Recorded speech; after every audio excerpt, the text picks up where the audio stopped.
different things can cause stress. Lack of information, loss of control, and not really having any idea of what's going on. So what you do is you focus in, okay, what can I control? What information can I believe? And so you try to identify those things so you can reduce your stress.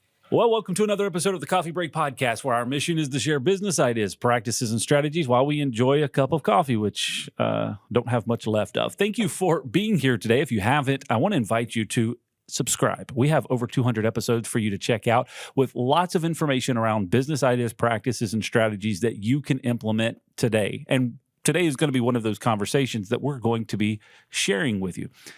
But in order for you to get the latest episode every week, well, you've got to subscribe. And it's absolutely free. We're running a holiday special right now, a beginning of the year special, a holiday special, whenever you're listening to this, it's absolutely free. All you have to do is search on YouTube or Facebook for Loc-Doc Security. Make sure you follow and subscribe, or whatever audio platform you're listening to right now with your podcast. Make sure you hit the subscribe button so you'll get the latest episode every Tuesday morning at 9 a.m. Eastern Standard Time. Now, grab a cup of coffee. We're going to get into a conversation about waffles. Waffles and coffee. Sounds great. Let's get into the conversation right now with Dr. Katie Nall. We got so much to say. We got a podcast to make. We're sipping on lattes. And it's time for a coffee break. It's time for a coffee break. Oh, yeah. Well, welcome, Dr. Katie Nall. Thank you for being here. Pretty excited about the conversation today, just based off of the snippet of information that I got. We're going to be talking about waffles, something around waffles, but maybe not. People will have to stay tuned to find out, right? You got it. All right, and you're joining us all the way from Florida via satellite images or something like that, whatever they say on the televisions. All right, so Dr. Katie, or Katie, as you said, I could call you, we're going to start out with rapid fire. It's 5 randomly selected questions just to get under your skin with unknown point values, and then we will give you a score at the end. And a lot of people don't believe me, but I actually do not know what these questions are. I just hit next on here and they just pop up. So we're all learning on the fly together, okay? How much fun. All right. Question number 1. What is your opinion on social media? On social media, it has a place, but I think it's like any other thing can become addictive, right? Mm-hmm. But yeah, it's a great way to connect with people if you want. If you want. There you go. All right, question number 2. What is the last thing that you complained about? Oh my gosh. So what is the last thing that I complained about? Chad, here's the thing. I try not to have complain or worries. Instead, I have curiosity. So the last thing I was curious about. All right. Come on now. Yeah. So the last thing I was curious about was how many people might be attending my last Qigong class. I teach Qigong and I wasn't sure because people don't pre-register. They just show up. And so I was curious to find out how many would actually show up. Okay. And what class was this? What class? It's called Qigong. It's an 8,000-year-old Chinese healing exercise program, and I teach it in 7 different locations, in 5 locations, 7 different times throughout the week here in Vero Beach, Florida. Oh, very interesting. All right. Question number 3. What is something you predict will exist in 10 years that doesn't today? What is something I predict that will exist in 10 years that doesn't today? I think that it's going to be the ability to read and understand people's minds a little bit clearer. Ooh, like without having conversation, just being able to interpret it, or what? Give me some more details. Chad, I think it's going to be better than that. I think it's like I'm going to be thinking about Chad, and I will be able to understand what Chad's thinking about. Just thinking about him. That's scary. I'm not down with that. Okay. Question number 4. What is the funniest false thing that you were able to convince others that's true? Oh my gosh, I do that all the time. my kids say, don't ask mom anything because she'll just make up an answer. I can do it all the time. So this is a good one. What was the movie about the guy that became a robot or something? I mean, the whole thing was absolutely science fiction, but it was about a human who became like a robotic, like a Batman superhero kind of thing. And it was out probably, 10 years ago or so. And I had a young acquaintance who I said, that's a true story. And she bought it totally. She's all in on it. Like, oh, really? Yeah. That actually happened. All right. Question number 5, last one. What's something that was completely out of character that you've done? Completely out of character that I have done. Well, that's really hard, Chad, because my character is all over the place. Mm-hmm. So it would be hard to think of something that would be out of character. I embarrass my kids on a regular basis. And so maybe not embarrassing my kids might be out of character. Oh, that's great. I like to embarrass my kids as well. They are not fond of it. And which I guess that kind of goes down to it wouldn't be embarrassing if anyways. Very cool. All right. Well, congratulations. You passed rapid fire. We'll give you a score of 704. 704. And I have to know, Chad, how does that measure overall? It does measure. Okay. I'm a statistician, so I need a little more than that. I mean, there you have it. Here's the measurement. You have to go back through all 200 plus episodes and listen to all of the other rapid fire scores and see where it ranges. Will do. Okay. And I'll let you know. Because nobody here is keeping stats on it. All right. So give us a quick little just 30,000-foot overview of who you are. And what we're going to be talking about today, we'll get into that. But just before we dive into that, let us understand who exactly you are as an individual. Because I'm looking at your website here, and you've got a lot of different things happening. So give us kind of your overview. So I'm a lifelong learner. And in the process of becoming a lifelong learner, I've discovered some quick tools that have made a difference in my life. And I want to share those tools. So one of them I mentioned is Qigong. And the other one is how to dissolve waffles. So you may see that on my website a lot. Waffles, I define, Chad, as worries, anxiety, fear, frustration, lethargy, exhaustion, and stress. And I show people how to dissolve waffles on their own. It's non-addictive, non-invasive, and it's self-administered.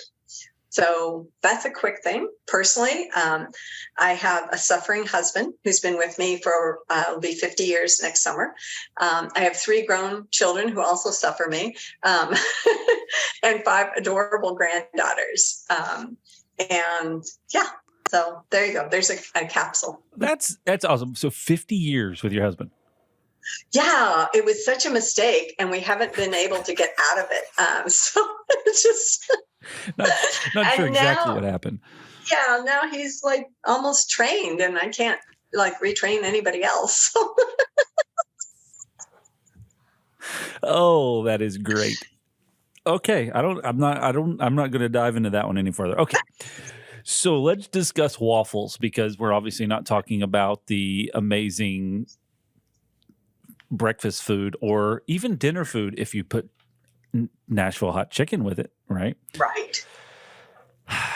So talk to us a little bit about how you got to this understanding of waffles in association to the worry and anxiety and all of the things that you mentioned, which we can continue to line out. But how did you come to, or I guess what was the point that brought you to that and said, hey, I've got to get this figured out, or I need a tool for this? So, Chad, going back to your rapid fire questions, the way that I embarrassed my kids and did something kind of in character is I was in my mid-50s when I decided to go back to school to earn my PhD in mathematics education. In doing research about my dissertation, I really wanted to help those students who had one class left to graduate. Okay. Now, all my degrees are in math and statistics, computer science, and when I asked these students, what's the last class you have to graduate? They would all say math. And I would say, fabulous, you've saved the best for last. Chad, they did not feel that way at all. And I wanted to help them so that we could even like calm down their emotions enough so that we could register them for the class. They were like so out of control. So I did some research, and my Google search was, how do you eliminate math anxiety for tests and class? And you know what I found out? Nothing. There was nothing out there to help these students. So, but I recognized my question as a word problem. And in a word problem, what do? You pull out just the parts that are important. So it's like, how do you reduce anxiety? And that was in 2010. And that's when I found Nick Ortner's Tapping Summit. And I watched all 10 days. I bought the book. I bought the DVD. I taught myself. I had a room full of students. At the time, I was campus director of a local college. And I had a room full of students who were ready to graduate, and they had math. And so they were all desperate. And Chad, you and I know that desperate clients are the best, right? Because they'll do anything. So I'm like, I have no idea if this will work or not, because at the summit, they talked about reducing WAFFLES for finances, for relationships, for all kinds of different things, but nobody mentioned math. Nobody mentioned tests. So I'm like, we'll try it. So one by one, we tried it. And if you're game for it, we can try it here. We tried it. And when we tried it, after a few weeks, they came back and they said, I'm not sure, but I think I'm passing this math class. And I didn't know who was more surprised, them or me, because we didn't know if it was going to work. So my first TEDx talk was explaining about how I use this to help students overcome math and test anxiety. And from there, it has grown. So I've been able to help hundreds of people all over the world to help reduce their WAFFLES. At Loc-Doc Security, we believe your camera system should provide more than just surveillance. Being able to see exactly what's going on at your place of business from your phone or computer is fantastic. But what if there were more analytics giving you the ability to improve your business operations? Track how many people visited your location, stopped by your display, and even how often they passed by your store. Be alerted if someone was loitering, vandalizing your business, or even dumping trash. It's time for you to take advantage of this technology. Contact us today for more information about our cloud-based camera systems. Loc-Doc Security, helping you protect your people and property. Obviously, this is something that a lot of people are challenged with on a regular basis. There's a lot of talk about anxiety right now, stress, just life in general brings that. And then you have specific targets, I'm sure, that trigger that. So how would one start this process? Or they say, okay, yep, I have that. I have worry, anxiety, fear, frustration, lethargy, exhaustion, and stress. It's all here. What are we going to do about it? So you want to try a session? I reckon so. It seems like it's I have no choice. I'm a little anxious about doing it, but anyway. I'm gonna give you a score at the end, and I'll let you know how you're doing. Well played. Okay, so I'm going to ask you a whole bunch of questions. And then after the questions, I'm going to have you tap on different parts of your body. I'll lead you through it. And for those who are listening by radio, because I know you have a large audience, I will let them know if you're driving, don't do this. Wait until after you're not driving. And if you're not driving, please come along with us. So Chad, in the last 24 to 48 hours, have you had anything in your life that's caused you WAFFLES? Any small thing? Oh, so sure, yes. Okay. Now, here's the cool thing. You don't have to tell me what it is. If you want to, you can, but you don't have to. But when you think about it, I wanted to ask you, when did it happen? What day? I would say in the last 24 hours, this morning. This morning. Yeah. Okay. And where were you this morning when this happened?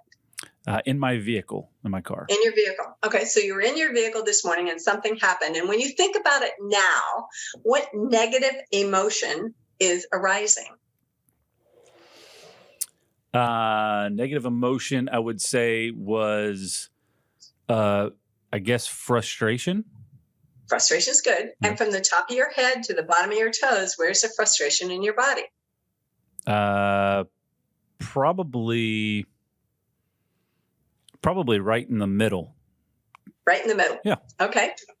And 0 to 10, where 0 is like, no big deal. And 10 is the most frustrated you've been in your entire life. What number would you give it? I would say probably a 3.6.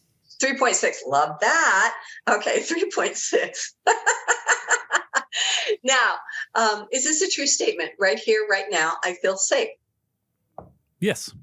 Okay, and for those who are listening, if that's not a true statement, you can add right here, right now, I accept the way I feel, or something along those lines. Everything I'm going to ask you to repeat, Chad, has got to be true for you. So if I ask you to repeat something that's not true, will you repeat it back in your own words for me? I will do my best. Okay, so end of questions. I'm going to give you your score at the end. Okay, so start with your hand in front of your face, and with your other hand, there you go, between your wrist and your little finger, tap right there. And I'm going to have you repeat 3 sentences in a minute after we go over these points. Next spot is on the top of your head, the crown of your head. And you can use one hand or the other or both. It doesn't matter. And then I'm going to warn you, I'm coming in for a close-up. Above your nose, on the edge of your eyebrow, tap right there. You got it. And then on the side of your eye, between your eye and your hairline, tap there. And then under your eye, this is where I keep all my bags for a quick getaway. You're going to tap right there. And then under your nose, above your lips, you're going to tap there. And then below your lips, above your chin. And then cross your wrists and tap right on your collarbone, tapping both sides. And the last spot, Chad, is about 4 inches under your arm, right on your ribs. Give your ribs a good thumping. Now, we have all the components, so we're going to put them all together. All right. Okay. Looking again at your hand, you're going to tap right here and say, even though. I remember this morning when I was in my car. And just thinking about it now. I have a 3.6 level of frustration in the middle of my body. And right here, right now, I feel safe. And then on the top of your head, this frustration in the middle of my body. Above your nose, on the edge of your eyebrow, this frustration in the middle of my body. Side of the eye, this frustration in the middle of my body. Under the eye, this frustration in the middle of my body. Under the nose, this frustration in the middle of my body. Under the lips, this frustration in the middle of my body. On your collarbone, this frustration in the middle of my body. You're almost done. And then on your ribs, this frustration in the middle of my body. Now put your hands on your shoulders and we're going to blow our air out like a cartoon character. It looks like this. Pretty good. So I'm going to give you a score of 1,237. So there. That's awesome. Thinking about your thing that happened this morning when you were in the car from 0 to 10, the frustration level, is it higher, the same, or lower than 3.6? I would say that it has decreased quite a bit. Clinical studies that have been done in the last 40 years, Chad, show that this technique is just as effective as EMDR, eye movement desensitization reprogramming, more effective than cognitive-based talk therapy, and that the issue that you worked on will not come back at all. Really? Yeah. That's intriguing. Why? It is. In my curiosity, why? Why? We're not sure. What we can say is that just like, there's so many things I can't explain, but I still use. We can say that 1 hour of this is called emotional freedom technique or tapping. And 1 hour of tapping can reduce your cortisol level by 42%. There's nothing else that's doing that fast, that dramatically. Cortisol is one of your stress hormones that is coursing through your body. And if you can reduce that, you can reduce the effects of stress on your entire body. That's interesting. So this is something that you can try to use with really anybody. You could imagine with kids, with other adults, just walk them through the process. Actually, if you have time for a real quick story, my latest granddaughter was just a few months old when we went to North Carolina to visit her. And there was so much commotion and so many new people, and she was just so overwhelmed. I don't know if you remember or not, but when babies get overwhelmed, they can't do anything. They can't eat, they can't sleep, they can't even cry. All they can do is scream and thrash. And she was at that state. So I asked her parents, is it okay if I tap on her? Now, the other grandmother had her on her arms, on her shoulder, trying to calm her down, and nothing was working. She was just thrashing all around. And I started tapping. We have pictures of me tapping on her head. And all I was doing was tapping on her. I didn't even get to her under her eye. She conked out completely, was totally asleep. So yes, you can use it on all kinds of people. I'm looking over here at Dan. I think we should probably start using that as a technique in the office when people start to get on our nerves. We just start tapping on them. And definitely. Well, you tap on yourself first and how you feel about those people, and then you can tap on them. But yeah, it's really good. And I had a lot of clients over the pandemic, right? People were stressed to the max, that and a lot of nonprofits, because of so many of the nonprofits were still operating under very stressful conditions. And so I worked with some of my favorites that I knew and said, look, let me show you this quick technique that will help you get through it all. Yeah, I think one of the things with that is when you process it in that way, in the moment, it is probably the most frustrating thing that you're dealing with at that moment. When you go back to it, you go, oh, okay, well, I guess it could have been worse. It really isn't that bad. Now I can kind of control and regulate my emotions or anxiety around that because I'm comparing it. And I think that's one of the interesting things, like on a scale of 1 to 10, 10 being the worst thing ever. Well, it's actually really not that bad. It was the worst thing in that 10-minute span, but it wasn't the worst thing in the series of my life. That's a good point, Chad. And I have a lot of clients that do have 10s and higher of traumatic events that they've had in the past, that they haven't been able to do that logical piece. And so pulling out the emotions and allowing their logic to come back into place so that they can put it in perspective makes a huge difference. But sometimes you can't do that by yourself. At Loc-Doc Security, we know that managing access to your facility can be challenging and time-consuming. From making sure new hires have access from day one to setting time restrictions for on-site vendors, Loc-Doc Security offers a wide range of solutions to help you manage any size facility. Take full control of your buildings, grant and revoke access quickly and easily, guaranteeing your facility's safety inside and out. Loc-Doc Security, your access management solution. What are some other things that you're seeing with people when you're dealing with them for all of those factors that you have talked about, worry, anxiety, fear, frustration, that are seemingly prevalent? The cause, I guess, of it. What is the kind of consistent cause that we all can start to be mindful of? So Dr. Hans Selye, who is the first physician to really define the word stress, said that different things can cause stress: lack of information, loss of control, and not really having any idea of what's going on. All of those things were happening during the pandemic. And so having those things happen triggered everybody's stress level to the hilt. So what you do is you focus in, okay, what can I control? What information can I believe? And so you try to identify those things so you can reduce your stress. I appreciate you sharing that, because that is, I think, very practical. The stress and anxiety comes from the worry of the unknown. Right. So if you're constantly focusing on the things that you don't know, or the things that you're unsure of, or the things that might or might not happen, then that's obviously elevating that stress and anxiety. And I could see that in a lot of conversations is people are constantly kind of churning on the what if. Well, exactly. How do you shift that conversation over to the what is and work on that? Yeah. And you're so right, Chad. So focusing on the present is really helpful. Mhm. So right here in this moment, this is where I am, and this is what I see, this is what I feel, this is what I smell. So focusing in on the present can help a lot.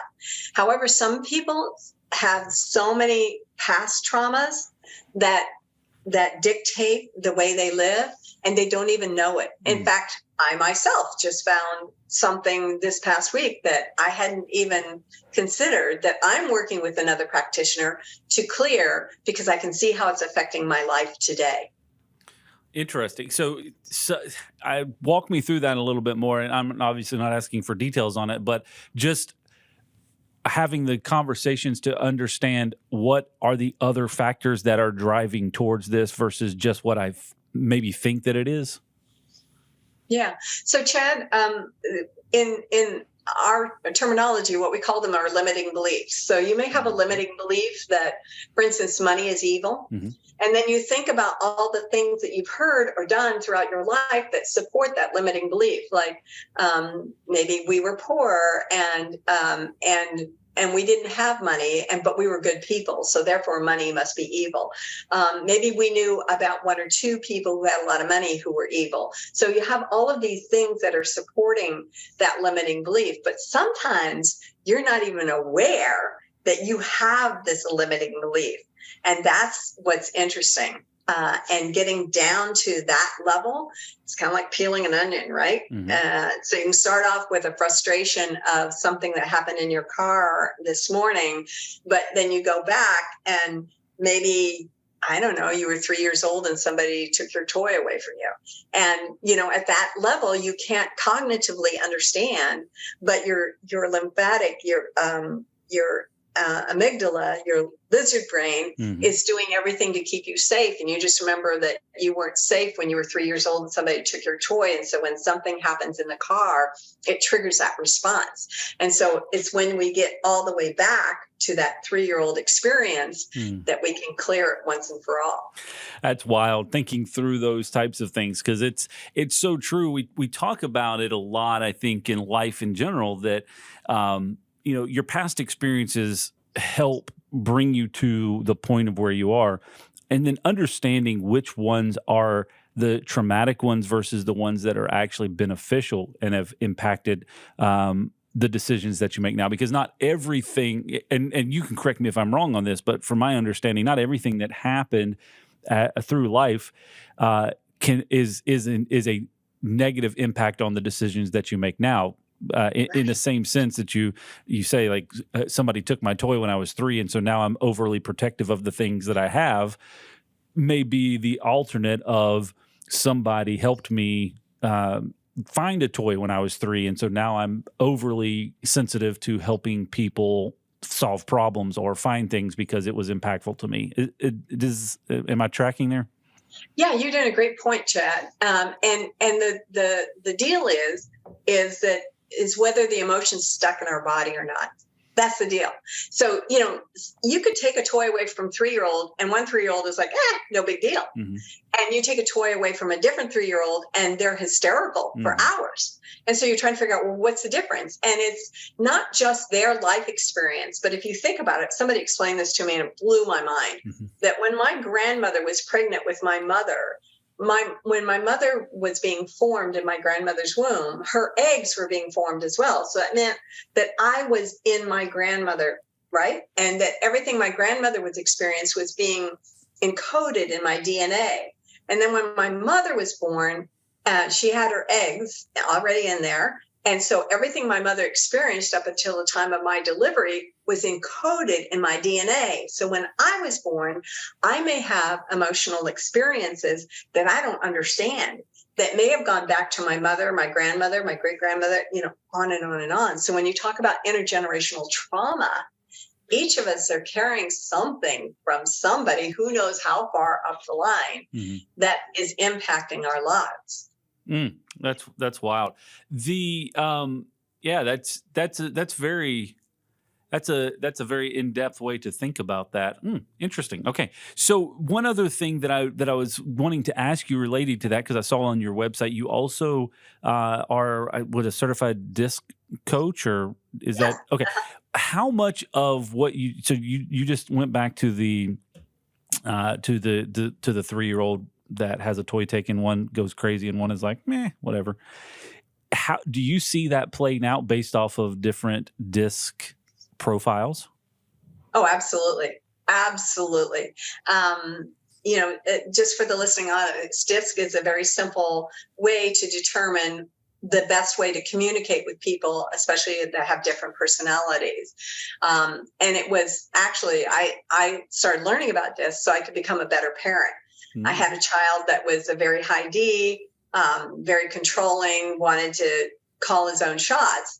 And I didn't know what to do with him. I just wanted him to obey me, which is not in his vocabulary.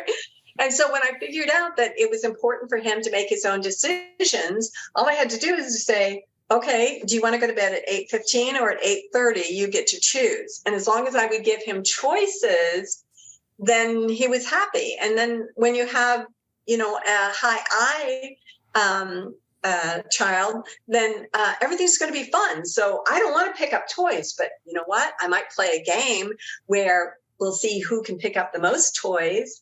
And then, of course, that S personality, that's the one that's just so charming. I have to make sure I don't abuse them by over depending on them, right? And make sure that I appreciate them.